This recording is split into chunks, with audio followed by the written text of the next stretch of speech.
The village of Elmsworth lay nestled in a valley so still that even the morning mist seemed reluctant to stir, clinging to the thatched roofs and stone fences like a drowsy sigh as Thaddeus Grimsby, a man of 73 years with a spine as crooked as an old oak root, shuffled toward his garden gate, the iron latch groaning in protest as he fumbled with numb fingers, his breath puffing in frail clouds that dissolved into the chill air while he surveyed the frost-kissed cabbages, their leaves edged in silver, and the barren apple trees beyond, skeletal fingers scratching at a sky the color of tarnished pewter, a sky that promised neither sun nor storm but only the quiet monotony of another late autumn day, a day that would unfold with the same aching slowness as the thousand before it, for Thaddeus had long settled into a rhythm as predictable as the tolling of the distant church bell, which now echoed across the fields, 1, 2, 3 solemn chimes, marking the hour when he would retreat indoors to stoke the hearth, its embers perpetually smouldering like the last stubborn thoughts in his weary mind, and sip lukewarm chamomile tea, the taste as bland as the view from his fly-specked window, where nothing ever changed save the slow creep of ivy on the garden wall or the occasional crow pecking at frozen soil, a creature as listless as he was, both waiting for a spring that felt like a half-remembered dream. Chapter 2. As Thaddeus settled into his armchair, its cushions flattened by decades of use into a shape that mirrored his own stooped frame, he reached for the leather-bound ledger on the side table, its pages yellowed and brittle as autumn leaves, and began his meticulous accounting of the household expenses, 3p for twine, 4 for a sack of seed, 2 farthings for a candle stub, entries so trivial they blurred into a meaningless tapestry of numbers, yet he recorded each with sacerdotal devotion, his quill scratching like a mouse in the wainscoting, the sound merging with the kettle's low whistle on the hob, a sound that seemed to stretch into eternity before he rose, joints creaking, to pour the water into a chipped porcelain pot, the steam rising to fog his spectacles as he stirred in a spoonful of honey, the amber swirls dissolving slowly, much like the hours of his afternoon, which he filled by mending a frayed fishing net, not by tedious knot, his knuckles aching with the cold that seeped through the cottage walls, cold that no fire could truly banish, just as no task could banish the emptiness of evenings spent listening to the wind moan in the chimney, a sound like distant voices murmuring secrets he could never decipher, secrets buried as deep as the turnips in his cellar, until dusk bled into darkness and the oil lamp cast wavering shadows that danced on the ceiling, shapes that might have been ghosts or memories. But Thaddeus did not dwell on them, for his thoughts were as shallow as a drying puddle, skimming only the surface of his existence. Chapter 3. The next morning dawned with a drizzle that misted the window panes and turned the garden path to mud, but Thaddeus donned his waxed coat and wide-brimmed hat regardless, for Tuesday was the day he visited the village market, a ritual as unchanging as the phases of the moon, and he trudged down the lane, his boots sucking at the mire while rain dripped from the hedgerows onto his shoulders, the damp seeping into his bones as he passed the miller's silent wheel, stilled by the frozen stream, and the blacksmith's shuttered forge, its owner long departed for warmer climes, leaving Elmsworth quieter each year, a place where even the stray cats seemed to move in slow motion, until he reached the square, where a handful of vendors huddled under canvas awnings. Their wares sparse, wrinkled potatoes, a few leeks, jars of cloudy preserves, and Thaddeus exchanged nods with Mrs. Gable, the widow who sold yarn, her fingers clicking needles even as they trembled, before he purchased a loaf of day-old bread from Baker Higgles, a man whose chatter about the unseasonable cold Thaddeus acknowledged with grunts, his gaze drifting to the cobblestones where raindrops pooled in the grooves worn by cartwheels generations ago, grooves that told a story of repetition, of arrivals and departures leading nowhere, much like his own weekly pilgrimage, and he lingered only to watch a snail traverse a puddle, its progress so glacial he lost interest before it reached the other side, then turned homeward, the bread tucked under his arm like a brick, heavy and unyielding. Chapter 4. Back in the cottage, Thaddeus sliced the bread with a serrated knife, the crust crumbling onto the scrubbed pine table, and spread it thinly with lard, the meal tasteless but filling, consumed while staring at the rain-streaked window where droplets traced paths like meandering rivers on a map of nowhere, and afterward, he retired to the parlor to dust the relics of a life half forgotten, a porcelain shepherdess missing a hand, a tarnished pocket watch that had not ticked in 40 years, a framed sampler embroidered with the words, "Patience is a virtue," by a sister dead of fever in childhood, each object handled with the same methodical care, his cloth moving in slow circles as if polishing time itself, though the dust always returned, settling like fate, and when the task was done, he sat once more, listening to the drip of rain from the eaves into a barrel outside, a rhythmic plink, plink, plink that matched the pendulum swing of the grandfather clock in the hall, its brass weights descending with imperceptible slowness, marking seconds that pulled into hours as thick and stagnant as pond water, and he might have dozed then, his chin sinking to his chest, dreams eluding him in favor of a grey, thoughtless void, until the cold roused him to add another lump of peat to the fire, the smoke curling up the flue like a languid serpent. Chapter 5. Evening brought no relief from the monotony. Thaddeus lit his pipe, the tobacco dry and flavorless, and puffed smoke that hung in the air like ghosts reluctant to depart while he opened a volume of sermons, the words blurring before his tired eyes as he read the same paragraph 3 times without comprehension, for the preacher's promises of divine purpose rang hollow in a room where the only certainty was the weariness in his limbs and the draught beneath the door, and when the pipe ashes cooled, he banked the fire, the embers winking like drowsy eyes, and climbed the stairs to his bedroom, each step a labor as he gripped the banister, the wood smooth as bone from generations of hands, and in the narrow bed under a quilt patched with faded calico, he lay listening to the house settle, a beam creaking, a mouse scuttling in the attic, the wind sighing through a crack in the mortar, sounds that were the true voice of Elmsworth, a voice that whispered of stillness, of days folding into one another like layers of sedimentary rock, each indistinguishable from the last, and as sleep finally crept over him, it was not restful but thick and dreamless, a temporary cessation of existence that would break with dawn, when the cycle would begin anew, unchanging, unending, as boundless and uneventful as the flat, grey horizon beyond his window. Chapter 6. Thaddeus awoke to the same leaden sky, the drizzle now a steady, whispering rain that blurred the world beyond his window into a watercolor smear of greys and browns, and after a breakfast of porridge so thick it clung to the spoon like mortar, he decided to tackle the overgrown hawthorn hedge bordering the western edge of his property,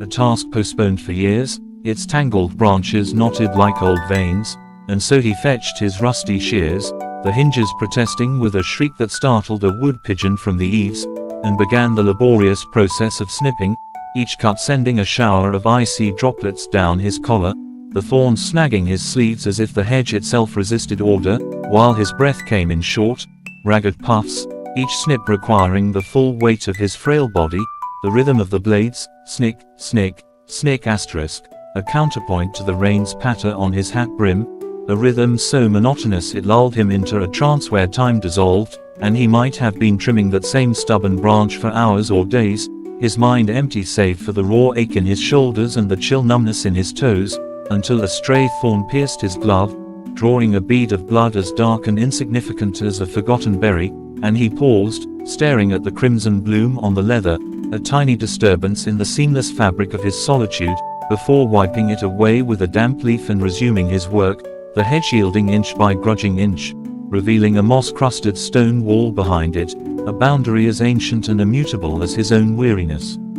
Chapter 7. By midday, the rain slackened to a mist, and Thaddeus retreated indoors, his clothes damp and smelling of wet wool and earth, to find the hearth embers nearly dead, a faint orange glow beneath a shroud of white ash, so he knelt, his knees cracking like dry kindling, and coaxed the fire back to life with crumpled newspaper and a few brittle sticks, the flames hissing as they licked the damp wood, sending tendrils of smoke curling into the room, a smoke that carried the faint, acrid tang of pine resin and memories of winters past, of frost-rimmed windows and the deeper silence of snow, but they were formless, weightless things, like the smoke itself, dissipating before they could settle into coherence, and he warmed his hands, the heat a distant comfort against skin gone leathery with age, then turned to the chore of inventorying his root cellar, descending the narrow, splintered steps into a gloom thick with the scent of damp stone and stored earth, where sacks of potatoes lay in shadowed rows like slumbering beasts,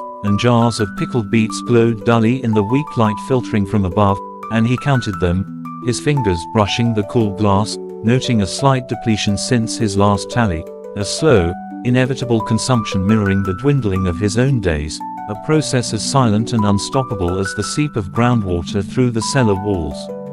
Chapter 8. The afternoon found Thaddeus seated at the kitchen table, attempting to repair the cracked leather of his favorite boots, a task requiring patience he scarcely possessed, his thick fingers clumsy with the needle and wax thread, the leather stiff and unyielding, resisting each puncture until his thumb grew sore and reddened, the needle slipping repeatedly, pricking his skin with tiny, sharp jabs of frustration, and outside, the light faded early, swallowed by the persistent drizzle and the low-hanging clouds that seemed to press down upon Elmsworth like a sodden blanket, muffling sound and sight, so that the village felt adrift, cut off from the world, a forgotten island in a sea of mist, and Thaddeus, abandoning the boot with a sigh, lit an oil lamp whose flame cast a small, wavering pool of light on the table, pushing back the encroaching shadows just enough to illuminate the dust motes dancing in the still air, each mote a tiny, aimless world, and he watched them,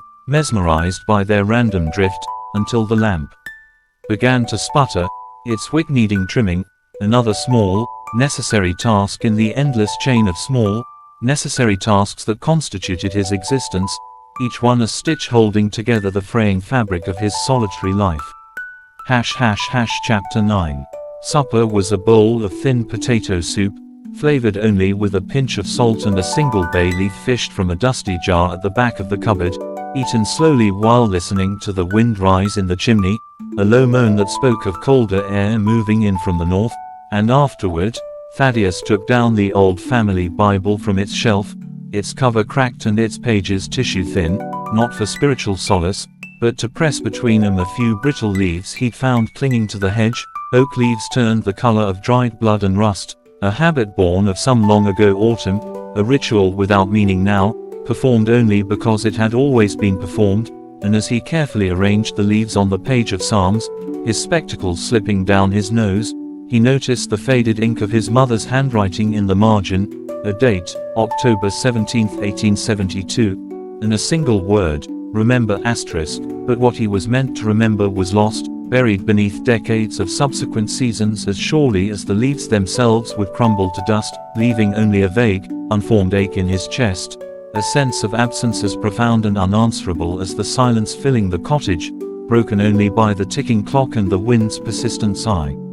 Chapter 10. The wind grew bolder as night deepened, rattling the loose pane in the parlor window and whistling under the front door like an unwelcome spirit seeking entry, and Thaddeus, wrapped in a frayed tartan blanket, sat by the hearth where the peat fire glowed with a sullen, smoky heat, his pipe unlit on the armrest, for even the effort of packing and lighting it felt insurmountable, and instead, he simply stared into the embers, watching the shapes shift and collapse, a crumbling castle, a dying star, a face glimpsed then gone, while the storm outside seemed to echo the slow turmoil within him, a turmoil not of passion, but of inertia, the weight of years pressing down, making each breath feel laborious, each thought a stone to be lifted and carried, and he thought, not for the first time, of the sheer, grinding sameness of it all, the days bleeding into weeks into years, a landscape without landmarks, a journey without destination, and the wind's howl seemed to voice his own wordless fatigue,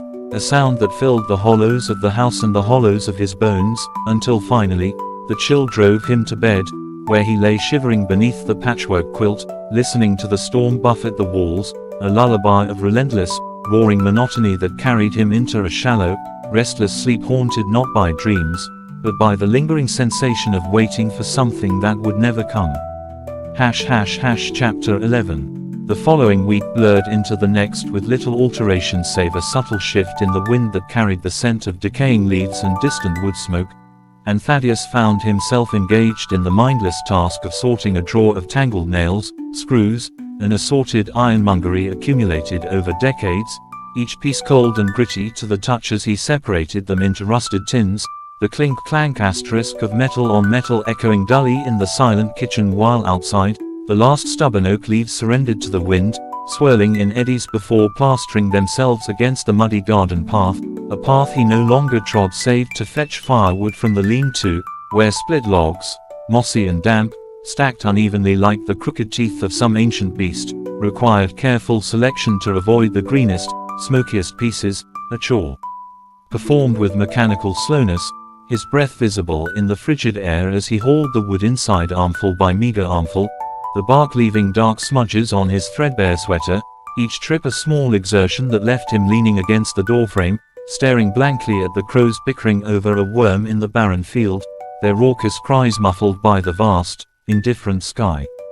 Chapter 12. One particularly leaden afternoon, with sleet ticking against the window panes like impatient fingers, Thaddeus attempted to read the local gazette, a 4-page pamphlet yellowed with age and smelling faintly of cellar damp, its sparse news items concerning the price of wool and a lost dog in the next parish blurring before his tired eyes, the words swimming into incoherence as the stove's warmth and the relentless tick-tock asterisk of the hall clock conspired to pull him into a shallow doze, his chin sinking onto his chest, the newspaper slipping from his lax fingers to the stone floor where it lay like a discarded skin, unnoticed as he drifted in a grey limbo, neither asleep nor awake, haunted not by dreams but by the phantom ache of chores left undone, the loose hinge on the shed door, the dwindling supply of lamp oil, until a sharp gust rattling the window sash startled him awake, heart thudding dully against his ribs, the room colder and darker than before, the sleet having turned to a steady,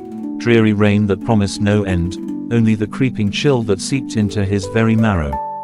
Chapter 13. Driven by a vague restlessness born of the prolonged confinement, Thaddeus decided to clean the soot from the chimney flue, a messy, thankless job that involved brushes with bristles worn to nubs and lengths of stiff rope that snagged in the narrow brick passage, sending cascades of fine, black grit down onto the hearthstone and his own bent shoulders, coating his hands and face in a gritty film that no amount of washing seemed to fully remove, leaving grey streaks in the wrinkles around his eyes and a persistent, acrid taste at the back of his throat, and the effort left him coughing, a dry, rattling sound that echoed in the small room, while the soot settled over everything like a shroud of neglect, a visible testament to the slow decay that permeated the cottage, a decay as inevitable as the crumbling mortar between the stones or the lichen spreading across the roof tiles, silent processes indifferent to his futile attempts at order. Chapter 14. The rain persisted for days, filling the water barrel to overflowing so that a constant drip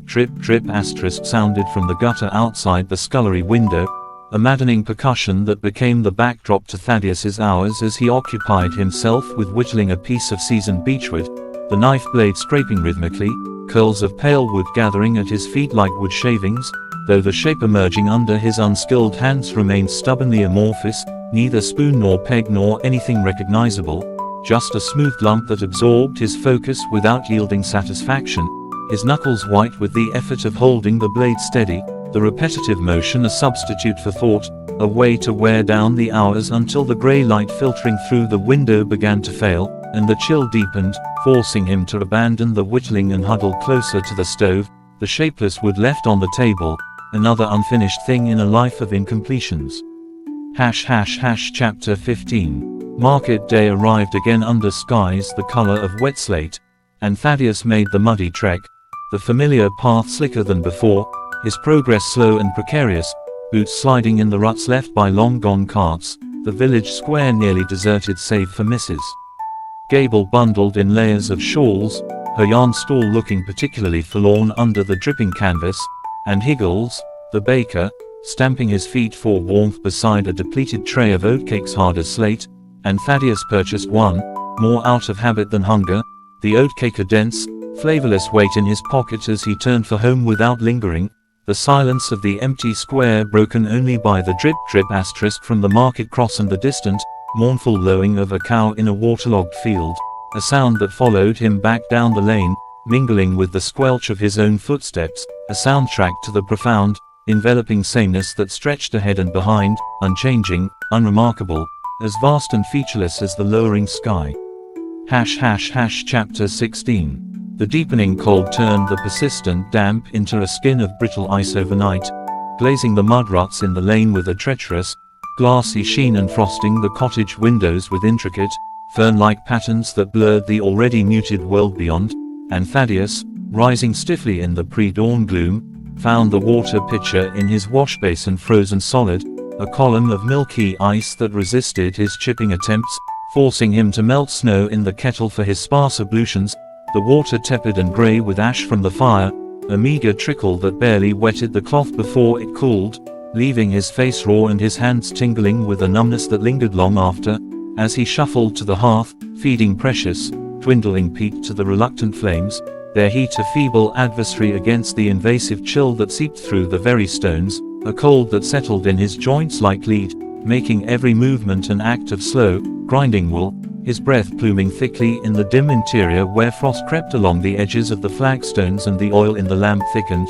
its wick sputtering weakly, casting long, wavering shadows that seemed to shiver in sympathy with his own frail form. Chapter 17. Confinement became absolute. The lane, transformed into a treacherous slide of ice and frozen mud, made even the thought of venturing to the lean-to for wood an ordeal fraught with peril, so Thaddeus rationed the remaining logs, burning only enough to keep the chill from becoming lethal, the cottage hovering in a perpetual, smoky twilight where his breath hung visible even at noon, and he occupied the endless hours by meticulously unraveling an old, moth-eaten jumper, salvaging the undamaged wool, his gnarled fingers slowly winding the yarn into a tight, uneven ball, a process as slow as the retreat of daylight, each loop pulled free requiring patient untangling of knots formed by time and neglect, the repetitive motion hypnotic and utterly devoid of purpose, for he had no plan for the salvaged yarn, no intention of knitting anew, it was simply a task to occupy fingers and mind,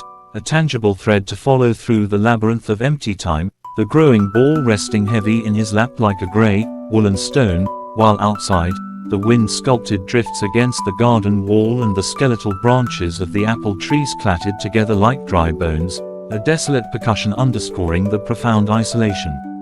Chapter 18. The silence of the frozen world outside seeped into the cottage, thick and heavy, broken only by the occasional crackle of the meagre fire or the ominous creak of the roof timbers under their burden of snow, and Thaddeus found himself talking aloud, not to anyone, not even to himself with any coherence, but merely forming sounds to pierce the crushing quiet, muttering about the stubborn latch on the bread bin, observing aloud the peculiar shape of a particularly large piece of soot in the hearth, commenting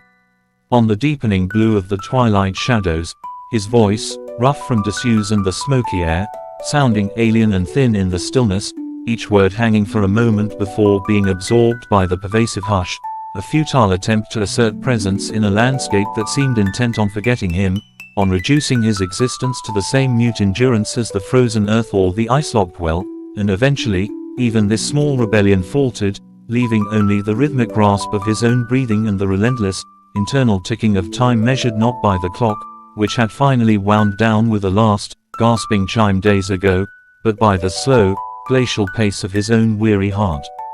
Chapter 19. Hunger, a constant but distant companion, began to gnaw with sharper teeth as his stores dwindled, the potatoes in the cellar, touched by frost, developed a sickly sweetness and black spots that spread like rot, the last jar of preserves yielded only a scant spoonful of syrupy fruit over hard, stale crumbs, and the oatcake from Higgles became a rock-hard biscuit he softened by soaking in weak, lukewarm tea, a tasteless gruel that did little to warm or satisfy, leaving his stomach a hollow, aching pit that mirrored the emptiness of the larder and the emptiness of the days, a gnawing sensation that became the central, inescapable fact of his existence, crowding out other discomforts like the chilblains itching on his toes or the persistent rattle in his chest, focusing his dwindling energy on the simple, animal need for sustenance that his environment, locked in winter's vice, seemed increasingly determined to deny, forcing him to contemplate, with a dull, detached dread,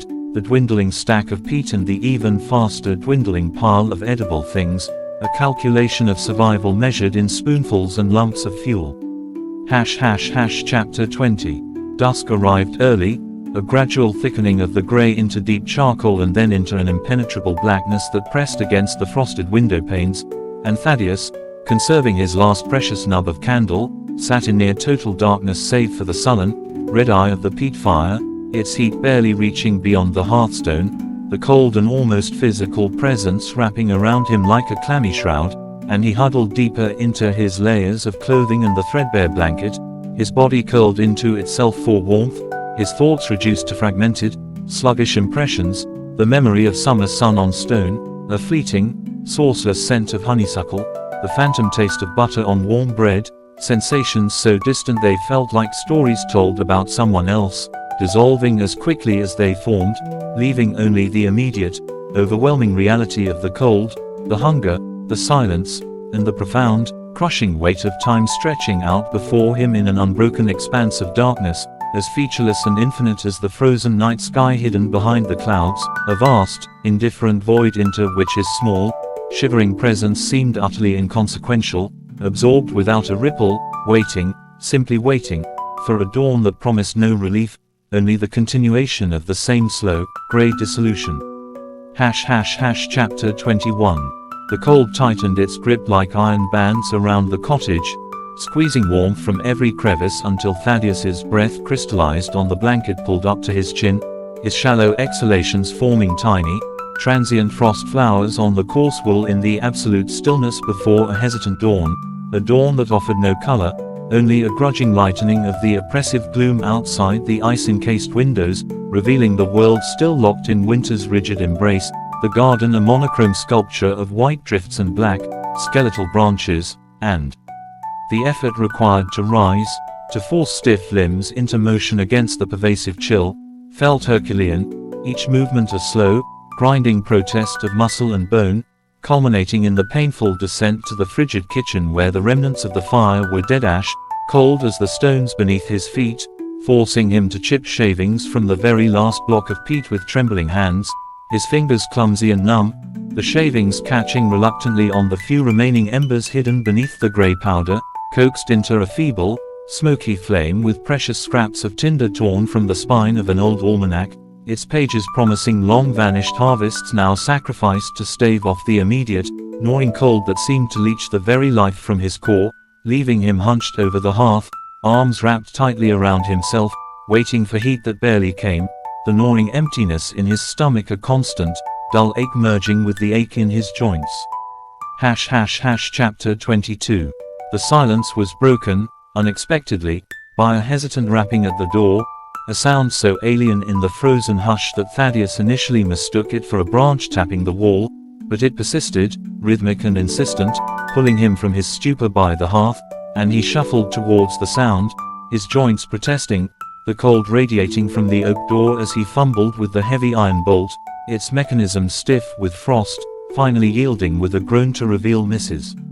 Gable, the yarn seller, swathed in layers of mismatched shawls, her face pinched and blue-lipped above the bundled wool, her eyes wide with concern in the stark, grey light as she thrust a small, cloth-wrapped parcel towards him, her voice thin and strained by the cold as she explained, breath puffing in frantic clouds, that Baker Higgles had noted his absence at market for 2 weeks running, a lapse unprecedented in decades, and fearing the worst in this bitter snap, had sent her to check her own path through the drifted lane, a laborious trek marked by deep, uneven holes in the snow where she'd stumbled, and Thaddeus, wordless with a confusion that bordered on disbelief, accepted the parcel, warm, slightly greasy bread and a wedge of hard yellow cheese, his numb fingers registering the unexpected heat radiating through the cloth as she admonished him to take care, her words swallowed by the wind as she turned quickly, vanishing back into the swirling eddies of snow before he could muster a reply, leaving him standing in the open doorway, the cold rushing in like a physical force, clutching the small, miraculous parcel, the scent of bread momentarily overpowering the smell of damp wool and wood smoke clinging to his clothes. Chapter 23. He retreated inside, bolting the door against the invading cold, and placed the precious parcel on the table, unwrapping it with reverent slowness, the coarse brown bread still faintly warm, its crust yielding slightly under his touch, the cheese pungent and solid, and he sliced a thin portion with a shaking hand, the knife scraping against the hard surface, the act deliberate, almost ceremonial, the first bite a revelation of texture and salt and yeasty warmth that flooded his mouth, momentarily banishing the metallic taste of cold and hunger, a simple, profound pleasure that brought an unwelcome prickle of moisture to his dry eyes, which he blinked away fiercely, focusing instead on the methodical chewing, the deliberate savoring of each small mouthful, washing it down with tepid water melted from snow, the plain liquid tasting almost sweet after days of nothing but weak tea, the meal consumed in absolute silence, broken only by the crackle of the struggling fire and the distant howl of the wind, a small island of temporary satiation in the vast, frozen sea of his solitude, the lingering warmth in his belly a fragile, unfamiliar comfort that did little to dispel the deeper, ingrained chill of years spent alone.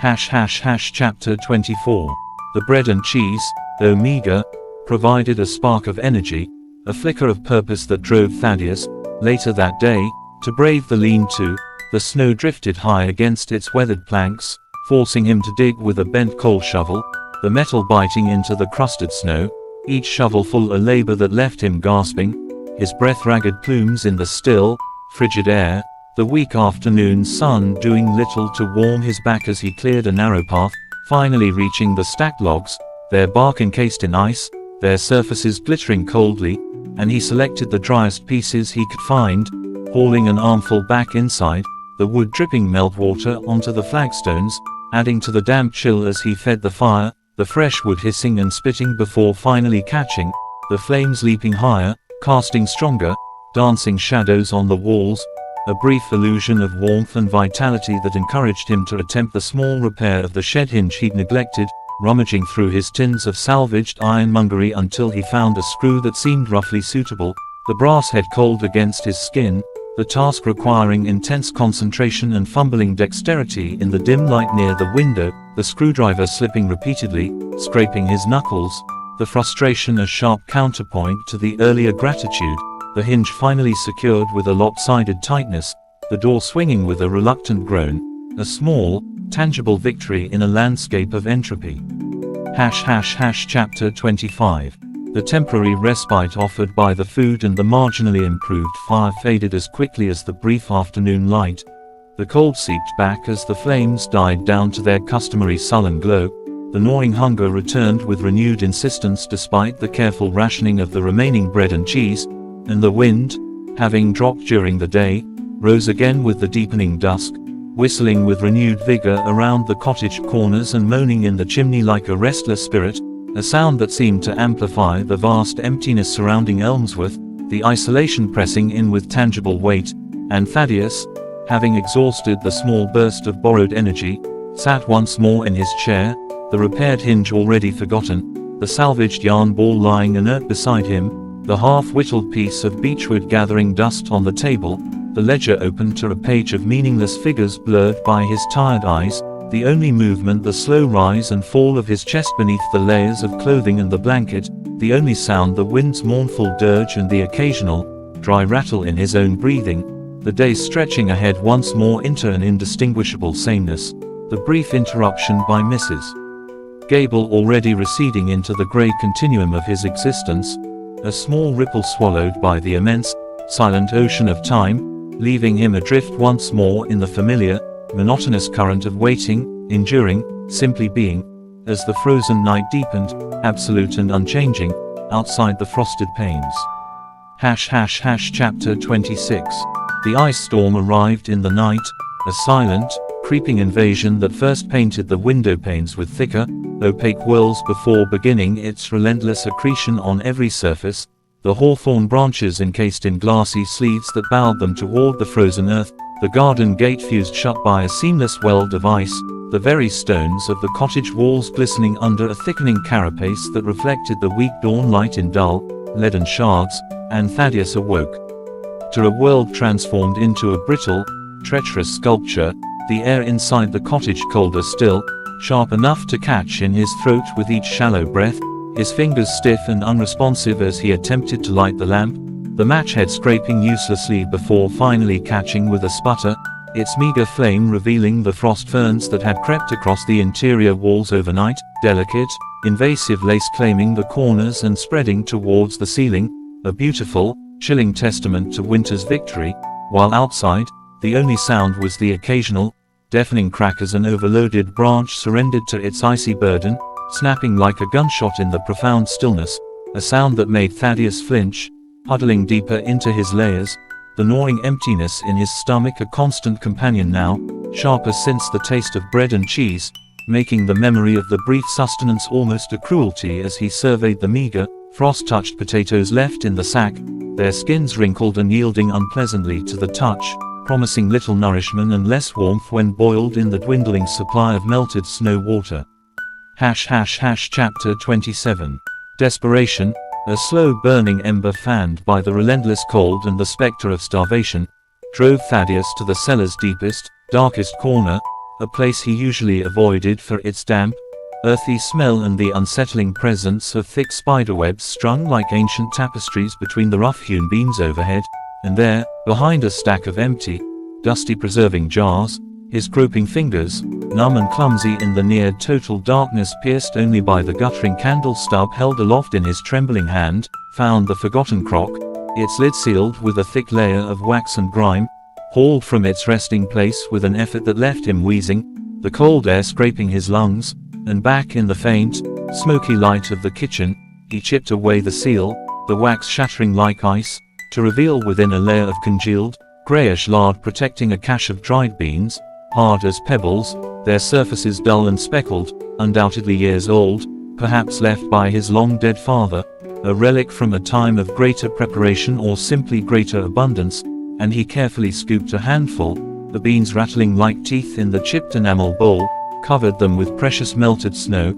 and set them near the fire's edge, hoping the residual warmth might coax life back into them, a frail hope as brittle as the ice coating the world outside, watching the water slowly darken as the beans absorbed it, swelling imperceptibly, a process slower than the creeping frost on the windowpane, a tiny, uncertain promise of future sustenance that did little to warm the present chill. Chapter 28. The days merged into a seamless tapestry of grey light and deepening cold, marked only by the slow softening of the beans in their bowl and the gradual diminution of the peat stack, each lump burned with a sense of profound loss, the smoke seeming thinner, the heat more elusive, and Thaddeus occupied himself with the futile task of chipping ice from the inside of the window near his chair, using the blunt edge of a knife, the ice shavings scattering like diamond dust onto the frozen stone sill, the small cleared patch offering a distorted view of the frozen wasteland his garden had become, a monochrome expanse broken only by the stark, black lines of buried fences and the humped shapes of snow-drifted bushes, a landscape devoid of movement, devoid of life, save for the occasional dark speck of a crow flapping heavily against the iron-grey sky, its raucous cry muffled by the ice-laden air, a sound that seemed to emphasize the silence rather than break it, and he would watch until his eyes watered from the cold and the strain, the cleared patch slowly frosting over again, erasing the view, a Sisyphean task mirroring the larger struggle against the encroaching freeze, a struggle he was losing inch by frozen inch, the chill settling deeper into his bones with each passing hour, a permanent resident now. Chapter 29. The beans, finally yielding to the long soak and the proximity to the fire's faint warmth, were boiled into a thin, grey gruel, flavored only with a precious pinch of salt scraped from the bottom of the shaker, the resulting broth watery and bland, the beans themselves still stubbornly hard at the core, requiring prolonged, laborious chewing that ached his jaw and offered little satisfaction beyond the faint warmth spreading momentarily in his stomach, a warmth quickly chased away by the pervasive cold that seemed to leach it back out through his skin almost immediately, and he consumed the meager portion slowly, methodically, his gaze fixed on the flames that danced with deceptive liveliness over the last substantial pieces of peat, their light flickering on the frost-rimmed walls, casting elongated, wavering shadows that seemed to mock his frailty, their movements fluid and energetic against his own stiff, painful immobility, the silence broken only by the crackle of the peat and the rhythmic, weary sound of his own mastication, a lonely communion with the most basic of needs, the act devoid of pleasure, purely functional, a necessary fuel for the dwindling engine of his body, an engine running slower and colder with each passing day in the frozen heart of a winter that showed no sign of relenting.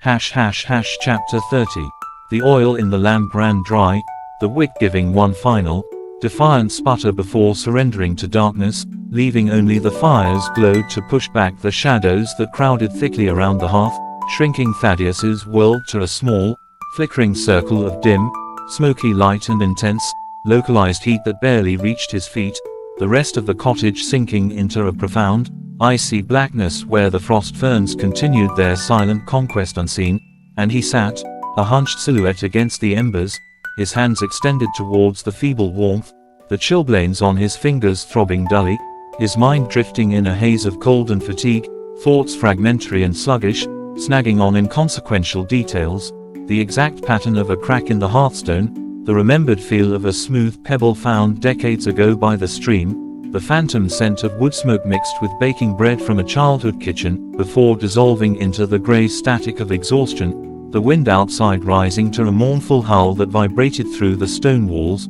a sound that seemed to resonate deep within his own chest, a physical pressure, a lament for the dying fire, the dying light, the dying year, and the slow, inevitable winding down of his own existence in this frozen, forgotten corner of the world, the embers fading from orange to sullen red, then to a deep, ashy grey, their heat retreating, leaving only the encroaching, absolute cold and the vast, indifferent silence of the ice-locked night pressing in from all sides, absolute and unanswerable. Chapter 31. The thaw began not with a sudden rush of warmth but with a subtle, insidious softening, a greying of the rigid ice into a granular slush that sagged from the eaves in heavy, dirty clumps, landing with wet thuds on the sodden earth below, and the world outside the cottage window lost its stark, crystalline beauty, dissolving into a monochrome expanse of mud and decaying snow, the once pristine drifts now pockmarked and stained with windblown debris, revealing the skeletal remains of last autumn's forgotten garden stalks, blackened and slimy against the churned mire of the path where meltwater gathered in stagnant, murky pools reflecting the perpetually overcast sky, a sky that seemed heavier, closer, pressing down with a damp, suffocating weight that seeped into the cottage stones, bringing not relief but a new kind of chill, a clammy, pervasive dampness that clung to Thaddeus's skin and made his threadbare clothes feel perpetually sodden, the meager fire struggling not just against cold now, but against humidity, the peat burning sullenly, releasing more smoke than heat, filling the small room with an acrid haze that stung his eyes and left a gritty film on his tongue, exacerbating the persistent rattle in his chest that had deepened into a wet, hacking cough shaking his thin frame each morning as he rose, stiff and aching, to face the sodden, uninviting day.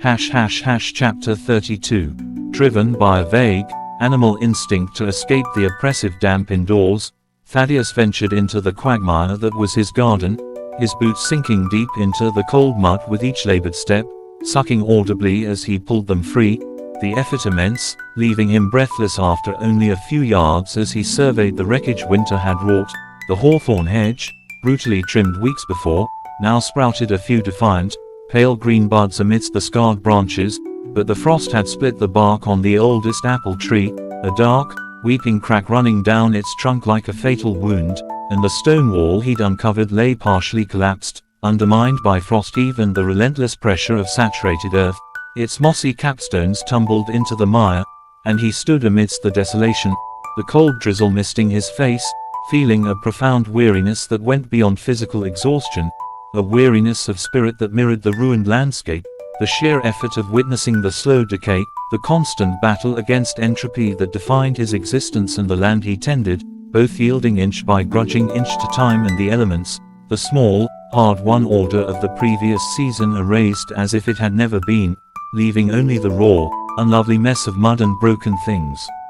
Chapter 33. The arrival of the post, a rare occurrence in Elmsworth, was heralded by the distant, sodden clop of the carrier's weary horse and the metallic jingle of harness, sounds that drew Thaddeus to his dripping window where he watched the man, hunched under oilskins slick with rain, dismount and slog through the mud to Mrs.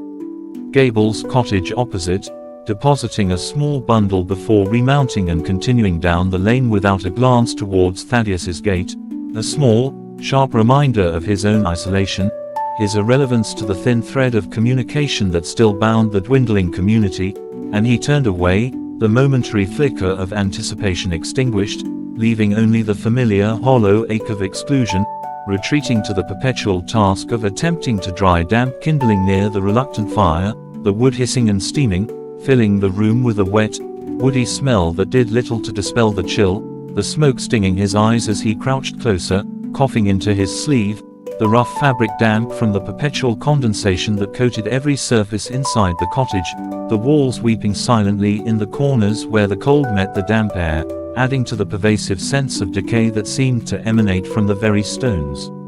Chapter 34. The beans, long exhausted, were replaced by a diet of thin, tasteless gruel made from the last of the oatmeal, boiled endlessly in melted snow water until it achieved a gluey consistency that coated the spoon and sat heavily in his shrunken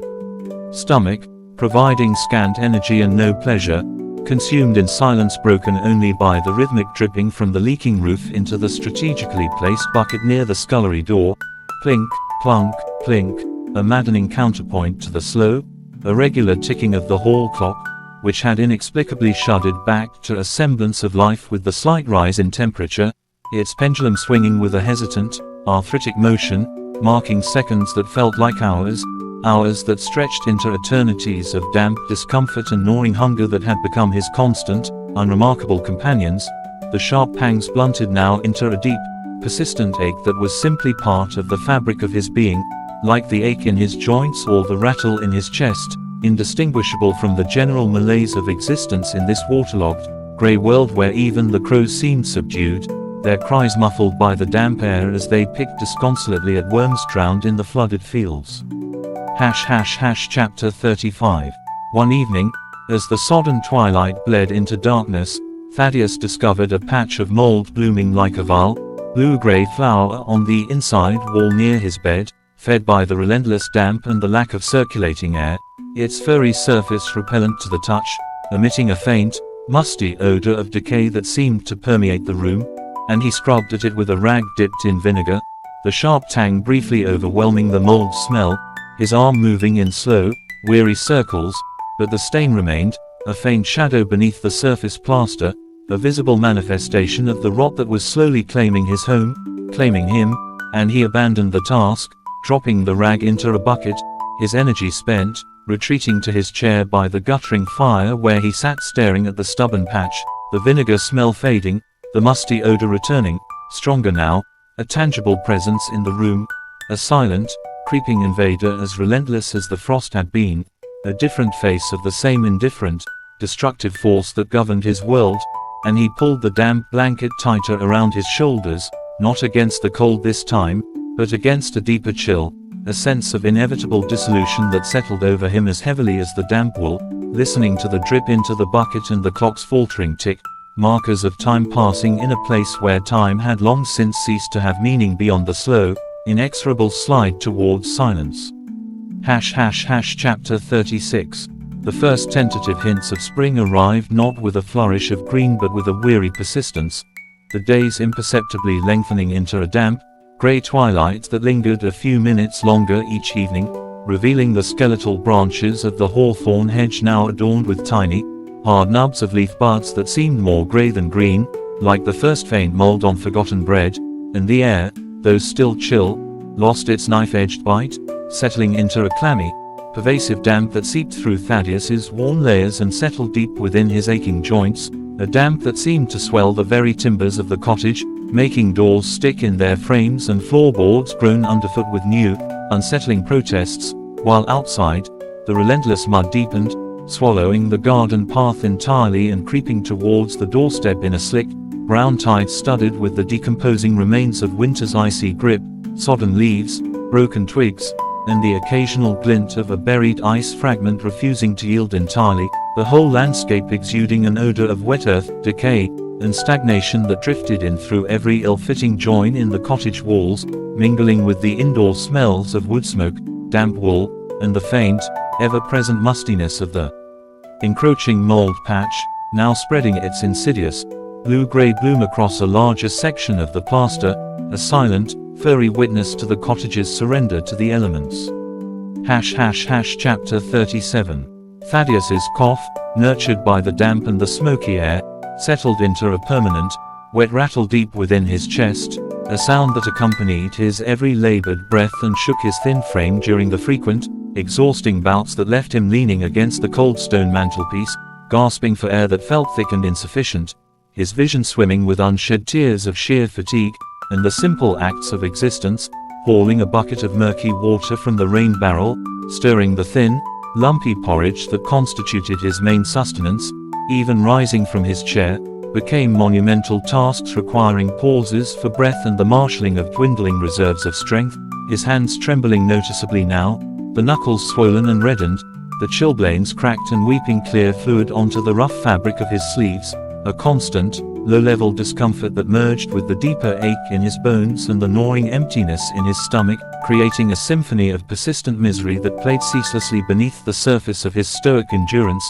the world shrinking further to the immediate confines of the damp chair, the sullen fire, and the relentless drip from the leaking roof into the bucket near the door, its rhythm a maddening metronome marking the passage of time he no longer cared to measure. Chapter 38. Market day dawned, grey and drizzly as ever, and Thaddeus, driven more by the faint, habitual pull of routine than any expectation or need, made the arduous trek through the sucking mud, his progress slower than ever, each step a deliberate, heavy lift of boots caked with several pounds of clinging clay, the lane a treacherous slurry that threatened to steal his balance with every yard gained, and when he finally reached the square, breathless and mud-spattered, he found it nearly deserted, only Mrs. Gable huddled under her dripping canvas, her stock of yarn looking sparse and bedraggled, and Higgles, the baker, absent entirely, his usual stall a vacant, muddy patch marked only by a broken crate, and Mrs.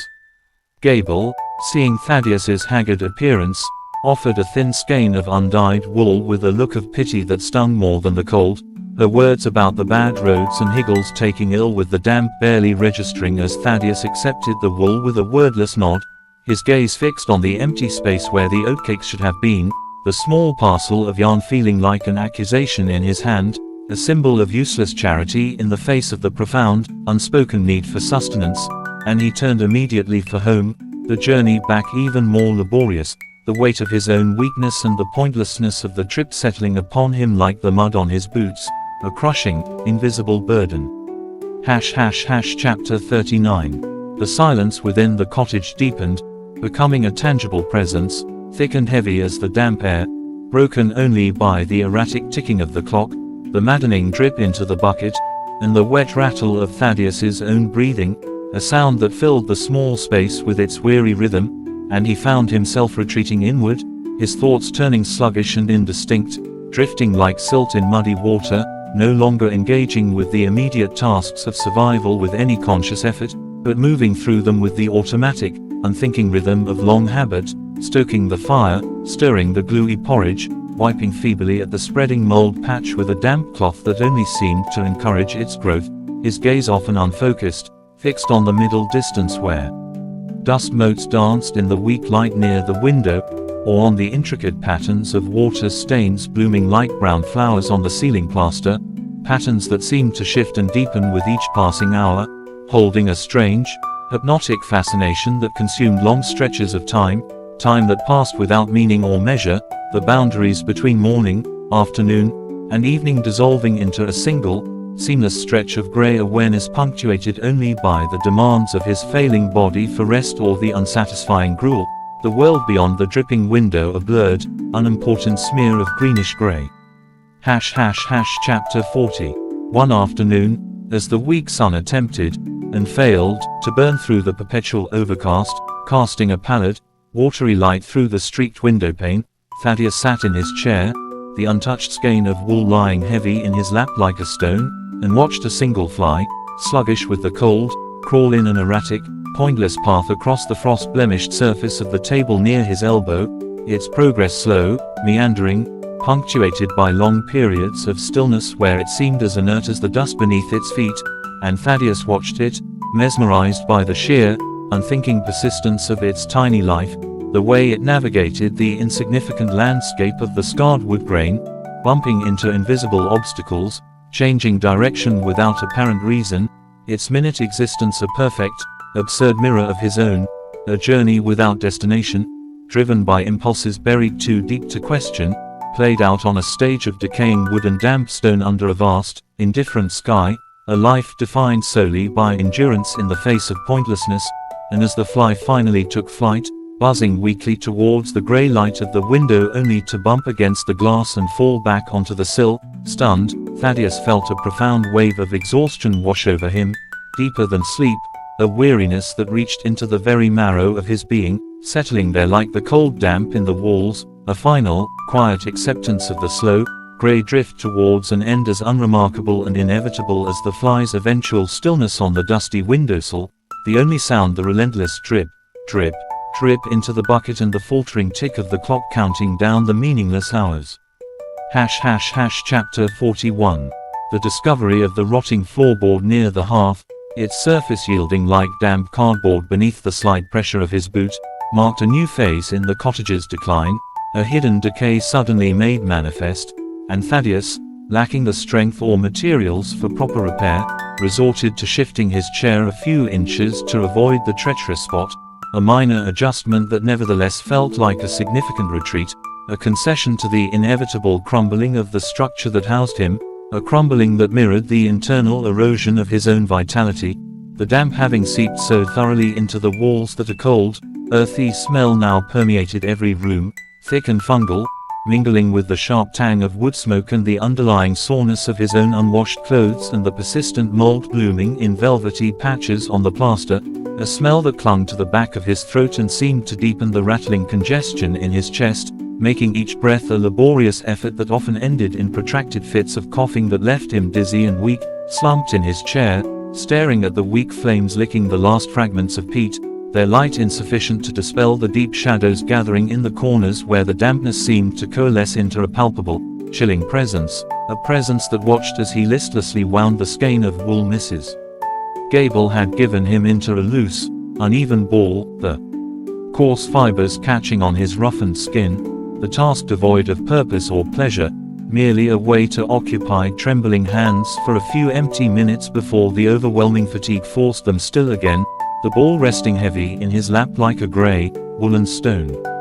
Chapter 42. The meager stores dwindled past the point of rationing. The oat bin held only a scant handful of dusty grains clinging to the rough wood, the last of the salt was a few faint crystals in the shaker, and the rain barrel, though full, yielded water tinged brown with tannins from the rotting wood, tasting of earth and decay, forcing Thaddeus to boil it longer, wasting precious fuel to achieve a marginally clearer, yet still faintly bitter liquid that did little to quench his thirst or fill the hollow ache in his stomach, now a constant, grinding companion that overshadowed even the joint pain and the rattle in his lungs, a primal emptiness that consumed his thoughts, narrowing his world to the immediate need for sustenance that his environment stubbornly refused to provide, leading him to either pale, struggling dandelions pushing through the mud near the doorstep, their leaves small and bitter, contemplating their meager nourishment with a detached, almost scientific curiosity before discarding the idea as too much effort for too little return, retreating instead to the damp chair, where he wrapped himself in the increasingly threadbare blanket, conserving energy, his gaze fixed on the water stains spreading across the ceiling like an inverted, decaying map of some forgotten, sorrowful land, the drip, drip, drip asterisk into the bucket, a maddening metronome counting down the slow depletion of his reserves.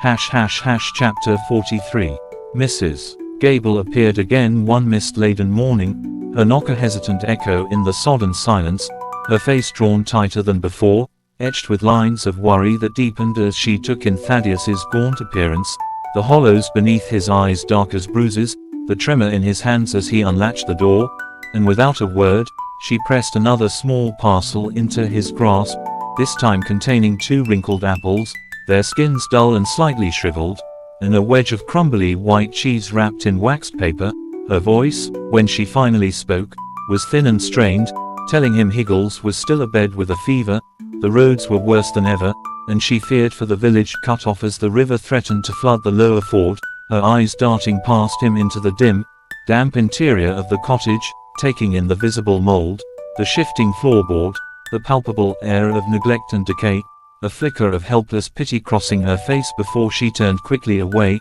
murmuring something about taking care and the Lord's mercy, vanishing back into the swirling mist as swiftly as she had come, leaving Thaddeus clutching the parcel, the unexpected weight of the apples and cheese a small anchor in the sea of his emptiness, the scent of them, faintly sweet and sharp, cutting through the cottage's miasma of damp and decay for a fleeting, almost painful moment.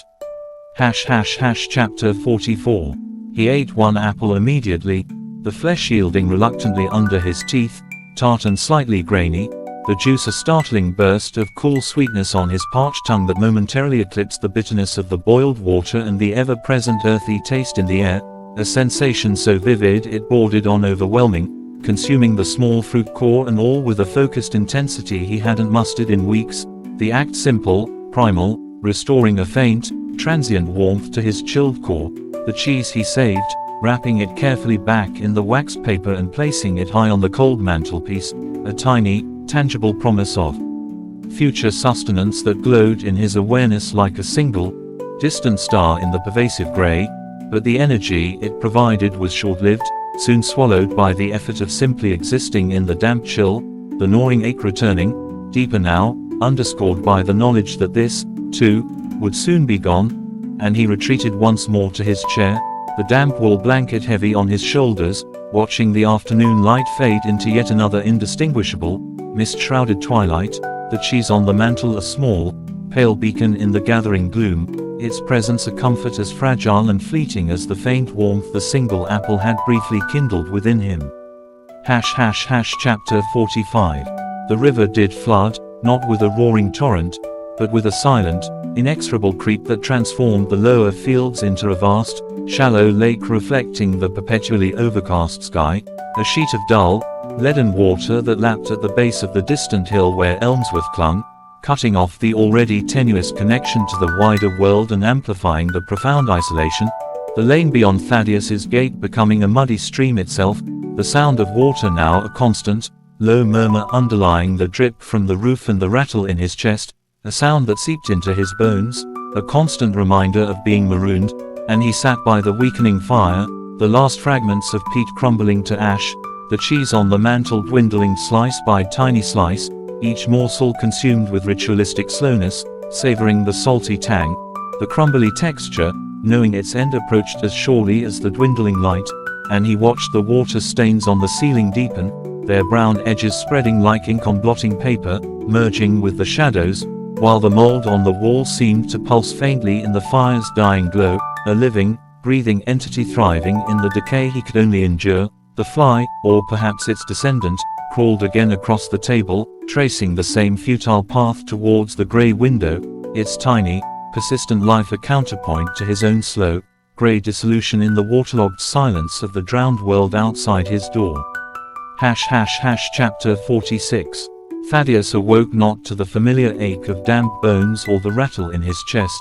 but to a profound, disorienting silence pressing down upon him like a physical weight, a silence so complete it seemed to absorb even the memory of sound, the drip from the roof, the gurgle of the flooded lane, the rasp of his own breath, replaced by a thick, muffled stillness that filled the cottage like stagnant water, and he lay motionless on the cold floorboards near his chair, unsure how he came to be there, the rough grain of the wood pressing into his cheek, the woolen blanket tangled around his legs like a shroud, his body a distant, leaden thing refusing his commands, every nerve ending registering only a deep, pervasive cold that had nothing to do with the air, a cold radiating from his very core, seeping outward, numbing fingers and toes first, then creeping up his limbs towards the center, a chilling inertia that felt less like suffering and more like a final, inevitable surrender to the pervasive damp that had long since claimed the walls and now seemed intent on claiming the vessel within them, his gaze, unfocused and bleary,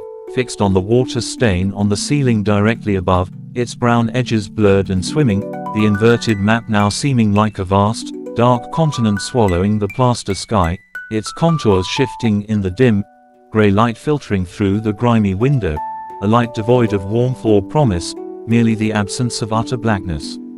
Chapter 47. Time dissolved into a viscous, grey syrup, flowing without markers, the distinction between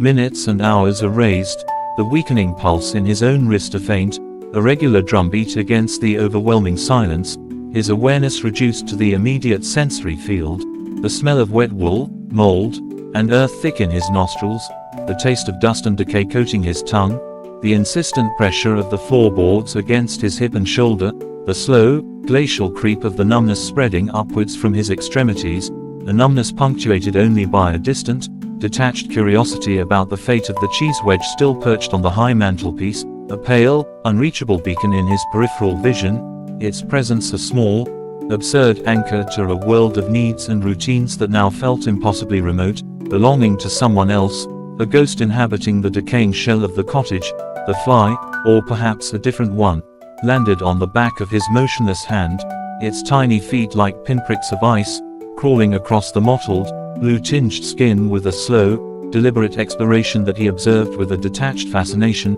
its minute life a stark, buzzing counterpoint to the immense stillness settling over him, a stillness that felt less like an end and more like a merging with the damp stone, the rotting timber, the pervasive, silent decay that was the cottage's true essence.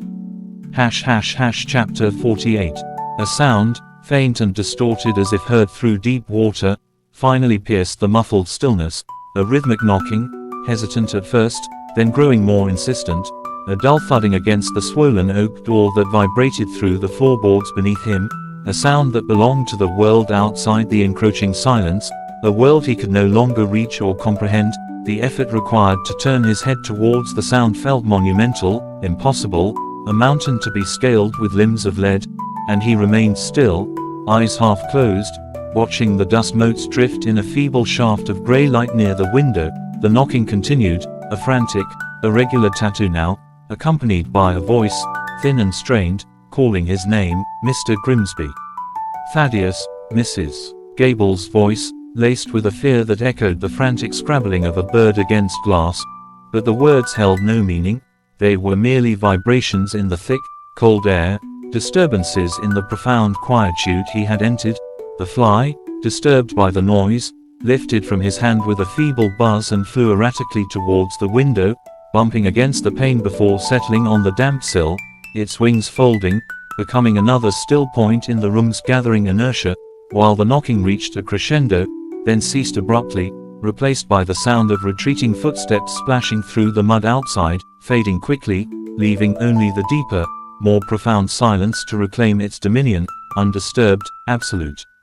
Chapter 49. Darkness gathered, not just the natural dimming of the day but a deeper, internal dimming, a slow constriction of his field of vision, the water stain on the ceiling receding into a blurred smudge, the mantelpiece and the unreachable cheese dissolving into shadow, the details of the room, the mold-blotched wall, the treacherous floorboard, the cold hearth, softening, losing their edges, receding like a landscape viewed from a departing ship, leaving only the immediate, tactile reality of the floorboards beneath his cheek and the pervasive, earthy smell of decay. His breathing, when he became aware of it again, was shallow, a faint sigh barely stirring the dust near his mouth, a sound so soft it seemed part of the silence itself. The numbness had reached his chest now, a heavy, comforting weight pressing down, easing the rattle, smoothing the ragged edges of each inhalation. The cold was no longer an assault but an embrace, deep and still, like the water lying over the lower fields, and his thoughts, fragmented and slow, drifted like waterlogged leaves on a stagnant pond, a fleeting image of sun-warmed stone from a childhood long buried, the sharp, clean scent of frost on a winter morning decades past, the phantom warmth of a fire that truly drove out the chill, sensations vivid yet weightless, dissolving as they surfaced, leaving no trace but a profound, wordless acceptance, a sense of release from the long, grey struggle against the damp, the hunger, the relentless, grinding passage of meaningless time. Chapter 50. The last flicker of grey light at the window surrendered to the deep, velvety blackness of the waterlogged night, a blackness so complete it erased the boundaries of the room, dissolving walls and ceiling into an infinite, silent void, and Thaddeus, adrift in that boundless dark, felt the final, tenuous thread of awareness unravel, the sensation of the floorboards, the smell of mould, the faint sigh of his own breath, all fading, receding into a distance beyond measure, leaving only a vast, silent stillness, a stillness as deep and cold and absolute as the flooded fields under the starless sky, a stillness that was not emptiness, but a final, perfect merging with the quiet decay of the cottage, the slow dissolution of the stone and timber, the patient erosion of the land by water and time, the fly on the windowsill, or perhaps a different one, or perhaps none at all, remained a silent witness in the impenetrable dark as the ancient house settled around its final inhabitant, its timbers groaning softly, a sound like a long, slow exhalation, the only movement the ceaseless, invisible creep of mold through plaster and the silent drip, drip, drip of water from the leaking roof into the overflowing bucket near the door, a rhythm as eternal and indifferent as the turning of the seasons over the sodden, forgotten valley of Elmsworth. Chapter 46. Thaddeus awoke not to the familiar ache of damp bones or the rattle in his chest, but to a profound, disorienting silence pressing down upon him like a physical weight, a silence so complete it seemed to absorb even the memory of sound, the drip from the roof, the gurgle of the flooded lane, the rasp of his own breath, replaced by a thick, muffled stillness that filled the cottage like stagnant water, and he lay motionless on the cold floorboards near his chair, unsure how he came to be there, the rough grain of the wood pressing into his cheek, the woolen blanket tangled around his legs like a shroud, his body a distant, leaden thing refusing his commands, every nerve ending registering only a deep, pervasive cold that had nothing to do with the air, a cold radiating from his very core, seeping outward, numbing fingers and toes first, then creeping up his limbs towards the center, a chilling inertia that felt less like suffering and more like a final, inevitable surrender to the pervasive damp that had long since claimed the walls and now seemed intent on claiming the vessel within them, his gaze, unfocused and bleary, fixed on the water stain on the ceiling directly above, its brown edges blurred and swimming, the inverted map now seeming like a vast, dark continent swallowing the plaster sky, its contours shifting in the dim, grey light filtering through the grimy window, a light devoid of warmth or promise, merely the absence of utter blackness. Chapter 47. Time dissolved into a viscous, grey syrup, flowing without markers, the distinction between minutes and hours erased, the weakening pulse in his own wrist a faint, a regular drumbeat against the overwhelming silence, his awareness reduced to the immediate sensory field, the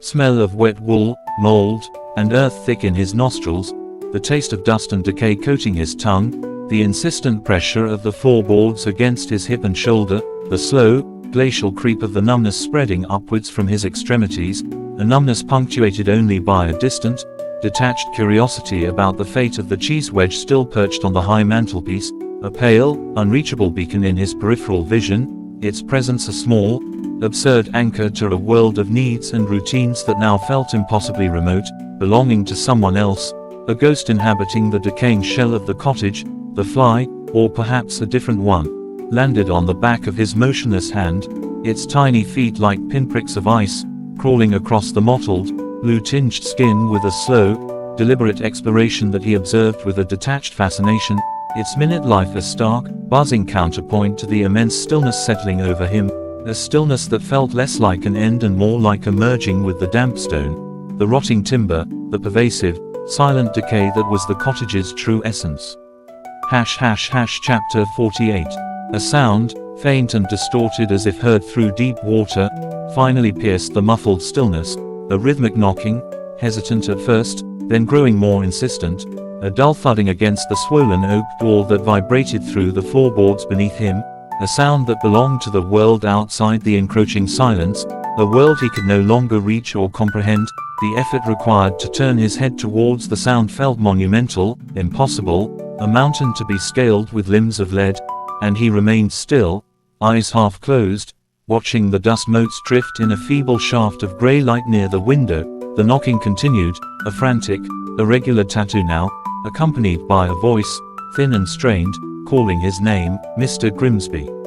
Thaddeus, Mrs. Gable's voice, laced with a fear that echoed the frantic scrabbling of a bird against glass, but the words held no meaning, they were merely vibrations in the thick, cold air, disturbances in the profound quietude he had entered. The fly, disturbed by the noise, lifted from his hand with a feeble buzz and flew erratically towards the window, bumping against the pane before settling on the damp sill, its wings folding, becoming another still point in the room's gathering inertia, while the knocking reached a crescendo, then ceased abruptly, replaced by the sound of retreating footsteps splashing through the mud outside, fading quickly, leaving only the deeper, more profound silence to reclaim its dominion, undisturbed, absolute. Chapter 49. Darkness gathered, not just the natural dimming of the day but a deeper, internal dimming, a slow constriction of his field of vision, the water stain on the ceiling receding into a blurred smudge, the mantelpiece and the unreachable cheese dissolving into shadow, the details of the room, the mold-blotched wall, the treacherous floorboard, the cold hearth, softening, losing their edges, receding like a landscape viewed from a departing ship, leaving only the immediate, tactile reality of the floorboards beneath his cheek and the pervasive, earthy smell of decay. His breathing, when he became aware of it again, was shallow, a faint sigh barely stirring the dust near his mouth, a sound so soft it seemed part of the silence itself. The numbness had reached his chest now, a heavy, comforting weight pressing down, easing the rattle, smoothing the ragged edges of each inhalation. The cold was no longer an assault but an embrace, deep and still, like the water lying over the lower fields, and his thoughts, fragmented and slow, drifted like waterlogged leaves on a stagnant pond.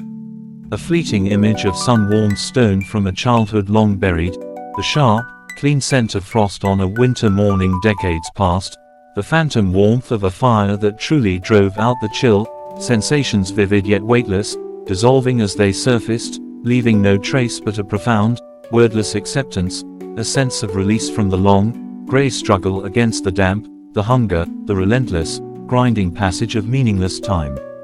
Chapter 50. The last flicker of grey light at the window surrendered to the deep, velvety blackness of the waterlogged night, a blackness so complete it erased the boundaries of the room, dissolving walls and ceiling into an infinite, silent void, and Thaddeus, adrift in that boundless dark, felt the final, tenuous thread of awareness unravel, the sensation of the floorboards, the smell of mould, the faint sigh of his own breath, all fading, receding into a distance beyond measure, leaving only a vast, silent stillness, a stillness as deep and cold and absolute as the flooded fields under the starless sky, a stillness that was not emptiness, but a final, perfect merging with the quiet decay of the cottage, the slow dissolution of the stone and timber, the patient erosion of the land by water and time, the fly on the windowsill, or perhaps a different one, or perhaps none at all, remained a silent witness in the impenetrable dark as the ancient house settled around its final inhabitant, its timbers groaning softly, a sound like a long, slow exhalation, the only movement the ceaseless, invisible creep of mold through plaster and the silent drip, drip, drip of water from the leaking roof into the overflowing bucket near the door, a rhythm as eternal and indifferent as the turning of the seasons over the sodden, forgotten valley of Elmsworth. Chapter 51. The silence within Thaddeus Grimsby's cottage had thickened into something absolute, a woolen shroud muffling the world beyond its damp stone walls, but outside, the water still whispered its slow, relentless song through the flooded lane where Mrs. Agnes Gable stood, her boots sinking past the ankles into the cold, sucking mire, her knuckles raw and stinging from pounding fruitlessly on the swollen oak door minutes before, her voice hoarse from calling his name into the unyielding silence that had answered her, a silence deeper than mere absence, thick with finality, and now she clutched her threadbare shawl tighter against the drizzle that misted her face like cold sweat, staring at the dark, curtained windows that reflected only the flat, grey sky and her own pinched reflection, distorted by grime and the streaks of rainwater, the garden a ruin of mud and broken stalks, the hawthorn hedge a skeletal barrier weeping droplets onto the collapsed section of wall, the air heavy with the smell of sodden earth and something else beneath it, a faint, sour tang of decay, like forgotten root vegetables in a cellar corner, that made her stomach clench uneasily, the splashes of her own frantic retreat still echoing in the muddy pools behind her, a sound swallowed too quickly by the vast, waterlogged stillness of Elmsworth, a stillness broken only by the distant, mournful cry of a heron hunting in the drowned fields. Chapter 52. Agnes turned from the silent cottage, the image of its blind windows burning behind her eyelids, and trudged back towards the heart of the village, the mud sucking greedily at her boots with each heavy step, the journey feeling longer, colder, the flooded lane a treacherous, winding stream of brown water hiding deeper ruts beneath its surface, her mind a whirl of fragmented thoughts, Thaddeus's gaunt face at the door days ago, the tremor in his hands, the chilling damp that had seemed to emanate from the very stones of his home, the untouched cheese she'd given him, surely gone by now, or perhaps not, perhaps sitting uneaten on that high mantelpiece, a pale, accusing lump in the gloom, and she passed the silent mill, its wheel frozen in time, crusted with mud and weed, the blacksmith's forge still shuttered tight, windows dark, and the church spire rising like a grey, stone finger pointing uselessly at the low, leaden clouds, its bell silent, a symbol of faith rendered mute by the pervasive damp and the slow leaching away of hope. The village itself felt like a carcass picked clean, bones of stone and timber jutting from the mud, the few souls still clinging to it huddled behind closed doors, curtains drawn tight against the grey light and the encroaching water, a profound isolation settling over Agnes like her wet shawl, heavy and chill. Chapter 53. Baker Higgle's cottage stood slightly apart, smoke struggling from its chimney only to be flattened by the drizzle against the slate roof, and Agnes pushed open the gate, its hinge shrieking in protest, the small garden a trampled quagmire, and knocked softly on the door, the sound swallowed by the thick oak, before letting herself into the dim, warm fog of the kitchen where the smell of yeast and fever sweat hung thick in the air. Higgles lay propped on a settle near the hearth, his face flushed, eyes glassy, a sheen of sweat on his forehead despite the chill that seeped through the walls, his breathing a ragged, wet sound that echoed the rattle Agnes had last heard in Thaddeus's cottage, a sound that sent a fresh lance of dread through her, and his wife, Martha, a woman whose face was etched with exhaustion deeper than the lines around her eyes, stirred a pot of thin gruel over the fire, her movements slow, mechanical, her gaze barely lifting as Agnes entered, the question about Thaddeus dying on Agnes's lips as she took in the scene, the desperation in Martha's eyes, the alarming flush on Higgles's cheeks, the oppressive heat of the room battling the damp, and instead, Agnes murmured about the roads worsening, the river creeping higher, offering a skein of undyed wool she'd brought, a token as useless here as it had been at Thaddeus's door, the silence stretching, thick with unspoken fears about flour running low, about fever spreading, about the silence from the cottage at the end of the lane that felt like a dark omen pressing in from the drowned world outside.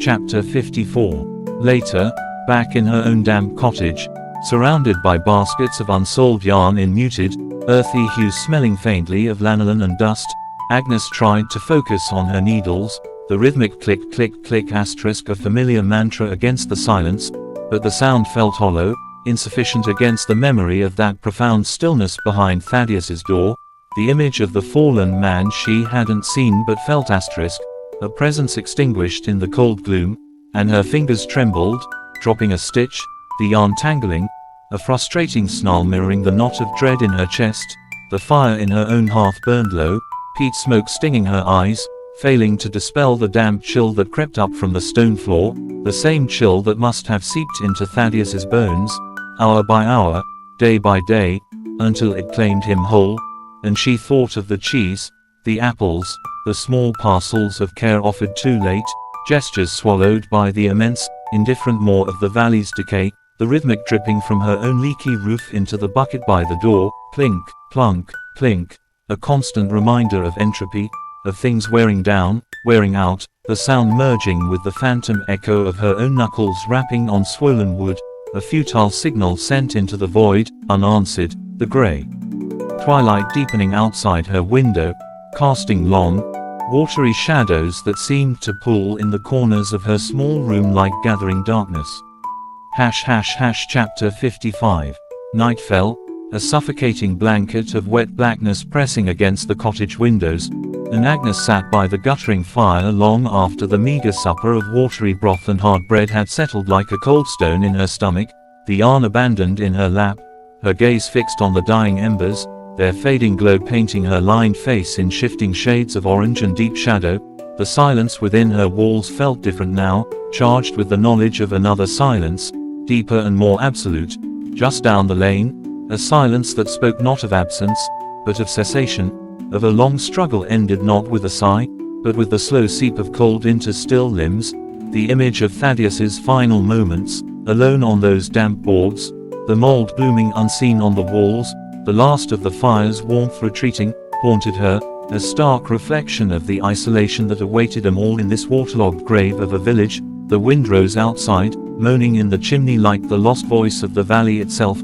a sound that seemed to carry the weight of forgotten names, of stories swallowed by mud and time, and Agnes pulled her shawl tighter, not against the physical chill, but against the deeper cold of understanding that settled in her bones, the understanding that Elmsworth was dying, not with a flood or a fire, but with this slow, grey dissolution, person by person, cottage by cottage, until only the stones and the whispering water would remain, indifferent witnesses to the quiet, inevitable end.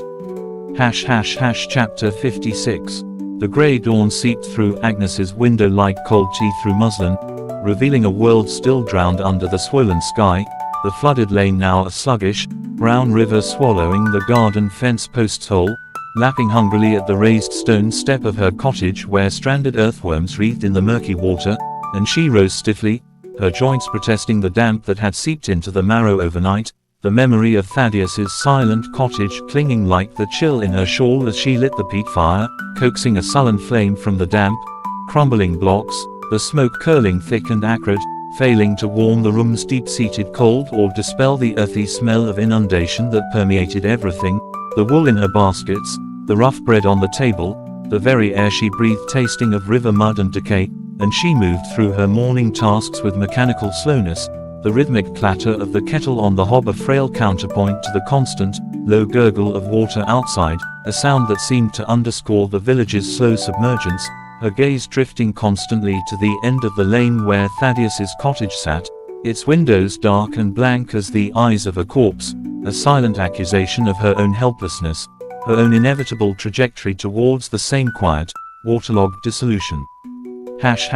Chapter 57. The need to know, a sharp, persistent thorn amidst the fog of dread, drove Agnes back into the flooded lane hours later, the brown water now reaching mid-calf, shockingly cold as it poured over the tops of her worn boots, soaking her thick stockings instantly, each step a laborious pull against the sucking mud hidden beneath the opaque surface, the current tugging subtly at her skirts, and she waded with grim determination, clutching a basket containing a small loaf wrapped in cloth and a jar of weak, herb-infused tea meant for higgles. The lane transformed into an alien waterway where familiar landmarks, the miller's gatepost, the blacksmith's anvil stand, were half-submerged islands crusted with drowned grass and flotsam, the silence broken only by the splash of her own passage and the distant, hollow knocking of a loose shutter somewhere, a sound like a ghostly heartbeat in the drowned valley, and as she neared Thaddeus's gate, the water deepened, swirling around her thighs, icy fingers probing, and she saw the front door, warped by damp, standing slightly ajar, a dark, inviting more revealing nothing of the interior but profound shadow, a sight that stopped her cold, the basket held high above the water, her breath catching in her throat, the invitation of that open door far more terrifying than yesterday's impenetrable silence. Chapter 58. Pushing the swollen door wider with a trembling hand that sent a cascade of water droplets showering down from the lintel,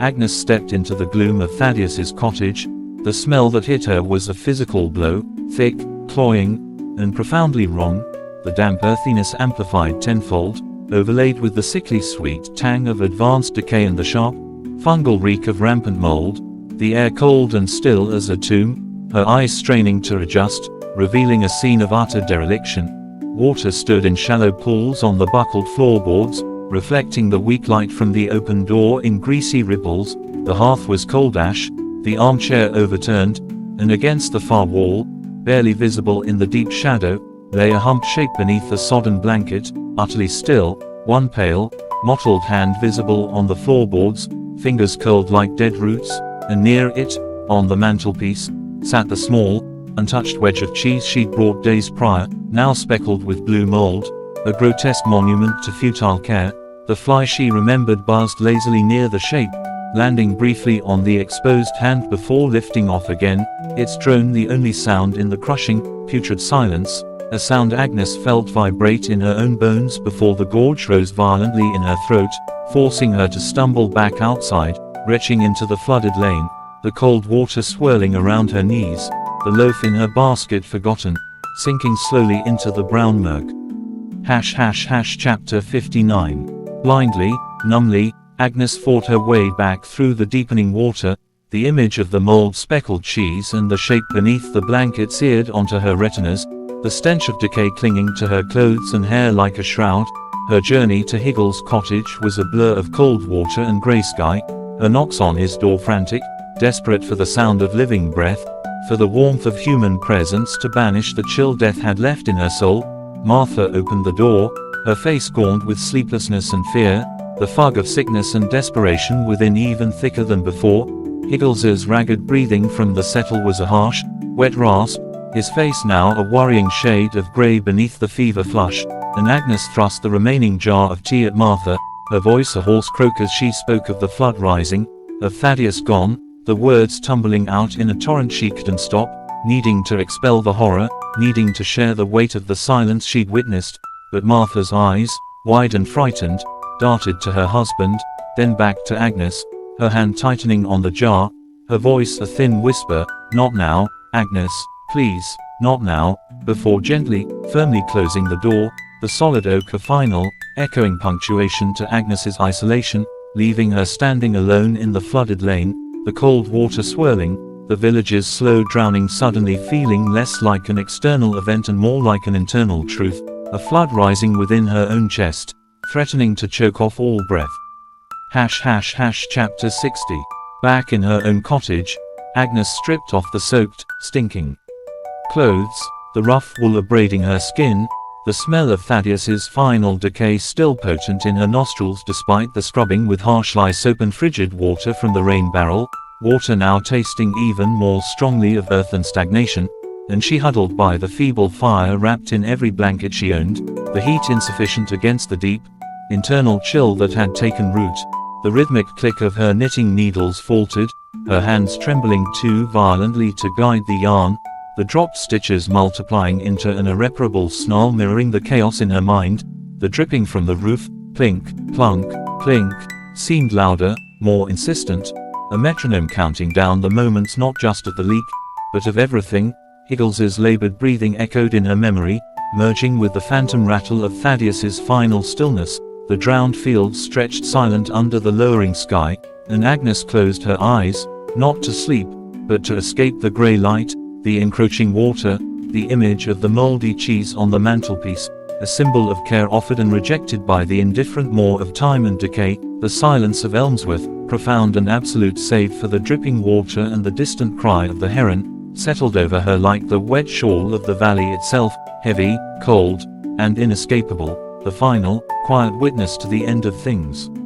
Chapter 61. The river's victory was complete. Higgles' cottage groaned as brown water surged over the threshold, swirling across the flagstones like a hungry tide, carrying with it broken reeds, drowned beetles, and the sour smell of submerged rot. Martha's frantic attempts to barricade the door with a settle and sodden sacks crumbling as the pressure mounted, the wood groaning, water seeping through cracks with icy insistence, rising to her ankles, then her shins,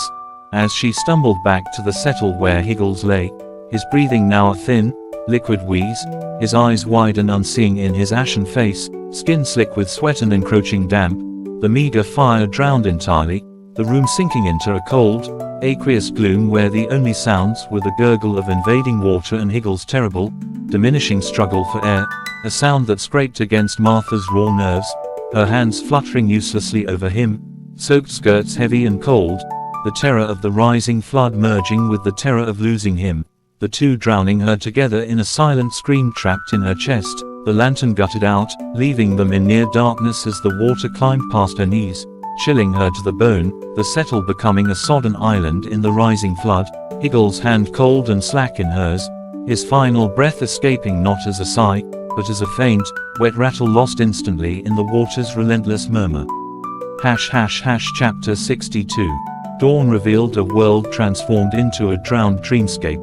Higgles' cottage stood like a forlorn island, water lapping halfway up its windows, reflecting the still leaden sky, the roof sagging ominously under the weight of pooled water, and inside, Martha moved through waist-deep, icy murk like a sleepwalker,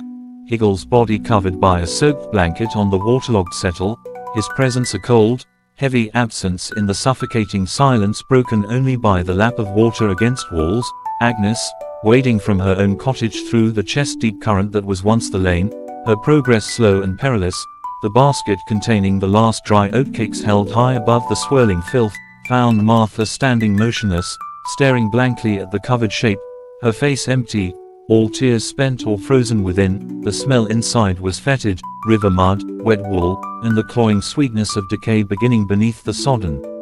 wool, and Agnes, wordless, guided Martha's numb form towards the loft ladder, the rung slippery and treacherous, hauling her up into the cramped, dark space beneath the leaking roof where a few damp blankets offered scant refuge from the chill and the horror below, the oatcakes forgotten, sinking into the brown water swirling around the legs of the settle where Higgles lay entombed by the flood he could not outlast. Chapter 63. The loft became a damp, grey purgatory. Rain drummed a monotonous dirge on the slate overhead, leaking through cracks to form cold puddles on the rough planks, the air thick with the smell of wet timber, mildew, and despair. Martha huddled in a corner, wrapped in damp blankets, her eyes closed, breathing shallow, retreating into some internal sanctuary beyond reach. Agnes sat near the small, grimy dormer window, watching the drowned world, the skeletal tops of apple trees piercing the brown expanse like drowned hands, Thaddeus's cottage almost entirely submerged, only the apex of its roof visible, a dark, mossy island in the flood, the church spire still standing, a stark, grey finger pointing at the uncaring sky, its lower half swallowed, and she thought of the mouldy cheese still perched on Thaddeus's drowned mantelpiece, submerged now, dissolving into the murk, a final, absurd symbol of care offered and ultimately consumed by the valley's indifferent decay. The silence was profound, broken only by Martha's shallow breaths and the endless, hypnotic patter of rain on slate, a sound that seeped into Agnes's bones, eroding the last vestiges of hope, leaving only a hollow, aching acceptance of the water's slow, inevitable victory over stone, timber, and flesh. Chapter 64. The river, satiated or shifting its course, began a grudging retreat, leaving behind a landscape coated in thick, foul-smelling silt, a grey-brown shroud over gardens, lanes, and the lower walls of cottages, revealing the full extent of the devastation. Higgles' cottage stood ruined, its ground floor a cavern of stinking mud and debris, the settle where he lay buried under a thick layer of sediment, only the shape hinted beneath the grime. Martha, descending the ladder into the mire, sank to her knees in the ooze beside it, her fingers tracing the silt-covered blanket, a low, animal moan escaping her lips, the first sound she'd made in days, a sound of pure, desolate loss that echoed in the ruined shell. Agnes, standing in the doorway slick with mud, knew burial here, in this poisoned earth, was impossible. The churchyard itself was a swamp, headstones tilted like rotten teeth in the muck. The river had claimed Higgles, as it had claimed Thaddeus, as it was claiming Elmsworth itself. She placed a hand on Martha's shuddering shoulder, a gesture heavy with shared, wordless grief, and guided her back out into the desolate expanse of mud and broken things, the silence of the valley deeper now, heavier, a silence of endings, broken only by the distant, mournful cry of a single crow circling over the sodden fields where the drowned lay unmarked, unmourned save by the indifferent sky. Chapter 65. Agnes stood at the edge of what was once her garden, now a flat plain of hardened mud cracked into geometric patterns by the retreating sun, the only green the stubborn, vile shoots of weeds pushing through the sterile grey crust. The flooded lane was a scar of deeper mud, littered with the detritus of the flood, slimed branches, a shattered bucket, the bloated carcass of a sheep. Martha had retreated into the single habitable room of her ruined cottage, a silent, broken figure staring at mud-stained walls. Elmsworth was finished, its heart drowned, its people scattered or stilled, the silence no longer peaceful, but absolute, final, like the silence after a bell's last echo. Agnes looked towards the hump of Thaddeus's roof, now fully exposed, crusted with silt and weed, and thought again of the cheese, dissolved now, returned to the earth that birthed it, a small, forgotten offering to the vast, uncaring cycle of decay and renewal that would, in time, swallow even these ruins. The wind stirred, carrying the scent of drying mud and distant, clean water, but it brought no comfort, only the reminder of isolation, and Agnes turned her back on the valley, her boots sinking into the hardening muck as she began the long, solitary walk towards the higher road, the only path left, leaving behind the whispering mud, the silent graves of cottages, and the profound, watery silence of Elmsworth's End, the faint, phantom drip, clink, of a leaky roof into an overflowing bucket, the only elegy for what was lost beneath the indifferent sky.